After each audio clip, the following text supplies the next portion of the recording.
భద్రాచలం శ్రీ సీతారామచంద్ర స్వామి వారి దేవస్థానంలో వైకుంఠ ఏకాదశి ప్రయుక్త అధ్యయనోత్సవాలు ఘనంగా సాగుతున్నాయి.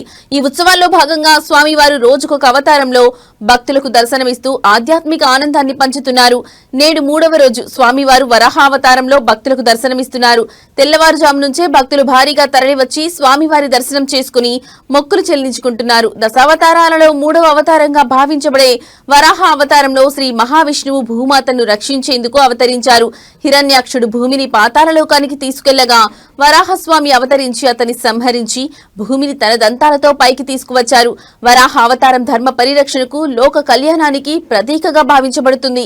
ఈ అవతార దర్శనం వల్ల పాప విమోచనం కలిగి సుఖ సంతోషాలు, ఐశ్వర్యం కలుగుతాయని భక్తుల విశ్వాసం.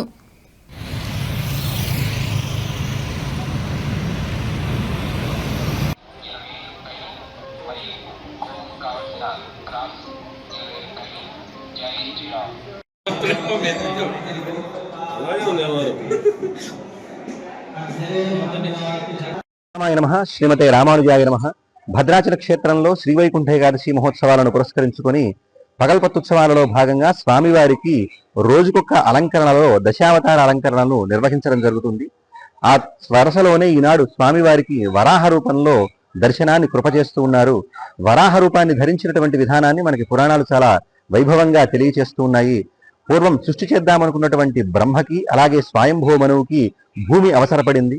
దాంతో దీన్ని తీసుకువెళ్లి శ్రీ మహావిష్ణువుకి తెలియజేయగా వారి విన్నపాన్ని ఆలకించినటువంటి శ్రీ మహావిష్ణువు వరాహ రూపాన్ని ధరించి నీట మునిగినటువంటి భూమిని ఉద్ధరించేటువంటి పనిలో ఉన్నాడు. ఆ సందర్భంలో హిరణ్యాక్షుడు అనేటువంటి రాక్షసుడు స్వామి కార్యానికి ఆటంకం కలిగిస్తే ఆ హిరణ్యాక్షుణ్ణి సంహరించి భూమిని ఉద్ధరించాడు. అలా ఉద్ధరించబడినటువంటి స్వామిని యజ్ఞవరాహమూర్తిగా అందరూ కీర్తిస్తూ ఉన్నారు. ఆయన రోమాలు కూడా దర్భలుగా చెప్పడం జరిగింది.